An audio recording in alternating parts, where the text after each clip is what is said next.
Praise the Lord that we are now on the process of changing our diet. Because we have recorded in the Old Testament the people of Israel were delivered from Egypt out of their slaves and out of the tyranny of the Egyptians. Yet we are longing for the food in Egypt. I just repeat my daily living. How many years I've been in a church life? For 40 years that the children of Israel were wandering in the wilderness and they were given the manna as their food. And in our Christian living, in our church life, especially to myself, I can ask myself, how many years I've been in the Lord's family, but still there are some instances that I'm longing for the food of Egypt, the food on the earthly world. Oh Lord Jesus, oh, we praise you, Lord Jesus, for giving us the opportunity this morning that we can change our diet. Change our diet is related to God's will. Brothers and sisters, we could have been part of God's will, not unless we will change our diet. That we will no longer love the world. Brothers and sisters, the principle always says that what we are, what we need. So what we are, what we need, if we do not take Christ, Christ will not be magnified in our body. And the divine life or the divine elements will not be added in our daily living and the church life unless we take Christ daily.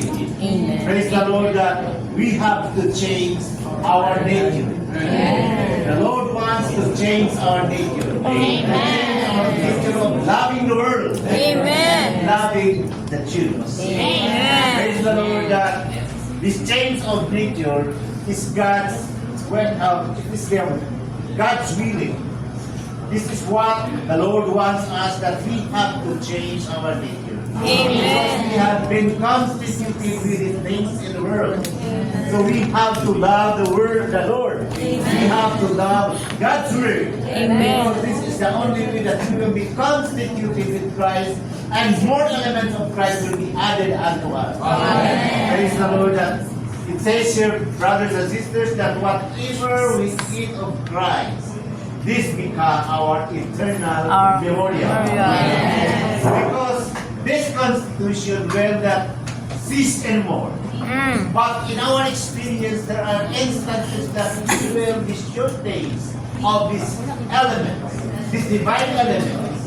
And what we need to do is to eat daily, so that this become our eternal memorial. So we have to pray to the Lord, that Lord cause us to long for a change, of our diet. Lord, give us always to long of what is your word, the living word, the food that we eat.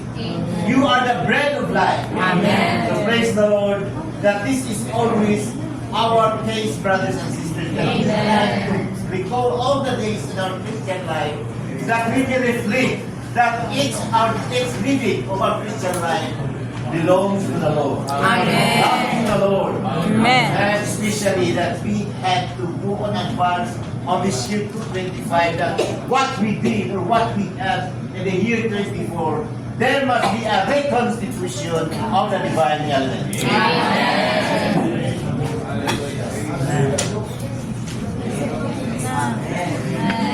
Thank the Lord. Manna is the heavenly food. And the type of Christ that we enjoy Corazon. God wants to change our diet. We need to change our diet. Eating Christ as our real manna. Our spiritual food. And whatever we eat of Christ makes us will be an eternal memorial to us. For this one unique food. Christ Himself for our sustenance, our strength, and our satisfaction. We need to eat Christ. Thank the Lord that God really wants to change your diet. Salamat kayo sa Ginoo ba nga gihayagan yung talinit sa pagpamulong sa Ginoo maigsoon. In our human perspective, kung may nga tag-diet na itag din nga dili na mukhaon mga igsoon. But thank the Lord that God tells us that if we really need to have a diet, we need to eat this manna. This manna is not just a heavenly food. But then it's Christ Himself, mga igsoon.